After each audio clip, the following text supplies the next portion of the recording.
গরম পানি ঢালেন আর ইচ্ছা মতন কোপ দেন, সব দেখে শিকার হয়ে যাবেন। কি রে রেজাউল, তুই শেষ পর্যন্ত ওদের সাথে যুক্ত হয়ে গেলি? তুই আমার বাসার কাজের লোক, সে কত বছর ধরে তুই কাজ করতেছিস, আর তুই এটা বলতে পারলি? স্যার আপনি বুঝতেছেন না, এই বড়িটাকে ধরেন, এই বড়িটাই হচ্ছে নাটের গুরু। এই বড়িটাকে ইচ্ছা মতন দিলে সব কথা বেরিয়ে আসবেন।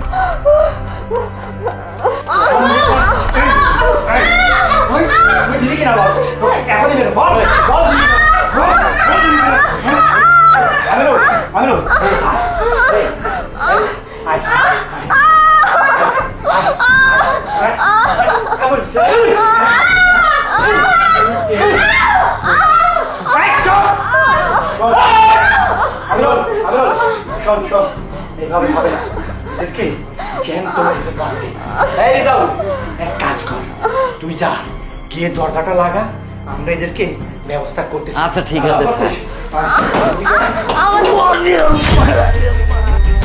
এই রিজাউলের বাচ্চা, শেষ পর্যন্ত তুই কিনা আমার খেয়ে আমার বাড়িতে থেকে আমার সাথে বেমানি।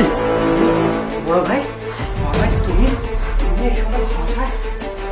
এই খবরদার স্যার, আমার মা আর আমার বউকে তোরা ধরবি না। চুপ! কে তোর ভাই? হ্যাঁ, কে তোর ভাই? তোর ভাই মরে গেছে।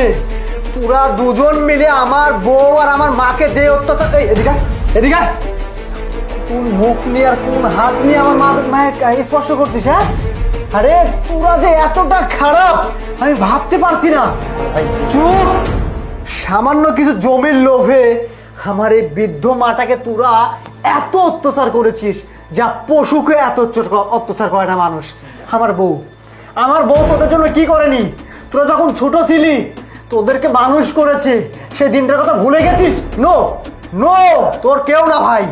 হ্যাঁ, আর এই যে এটাকে তোরা টাকা দিয়ে দলে নিছিস, তাই না? দাঁড়া, আমি এত কিছু জানলাম কি করে তোরা সব বলবো। হ্যাঁ বুলবুল সাহেব। হ্যাঁ ওয়ালাইকুম আসসালাম। এই যে বুলবুল সাহেব, ইনি আমার মাকে সেবা করতে আসছিল, আর এসে যা দেখলো না সবকিছু ভিডিও রেকর্ড করে আছে। আঙ্কেল বলেন না। চুপ বেয়াদব! আঙ্কেল আমি কি বলবো? এই সত্যি করে বল, বল বল, আমার মাকে মারছে নাকি? বল। আর আপনার সৎ ভাইরা আমাকে অত্যাচার করে বাড়ির, আমি কি করব? বাধ্যতামূলক ওদের কথা শুনতে হয়েছে। এদিকে আপনিও আমাকে দেখেছিস তোর কথা বলে দিল। আরে তোরা দুজন যে এত খারাপ ভাবতে পারছি না। এই কোন দিকে যাবো স্যার? টাকা লাগবে না?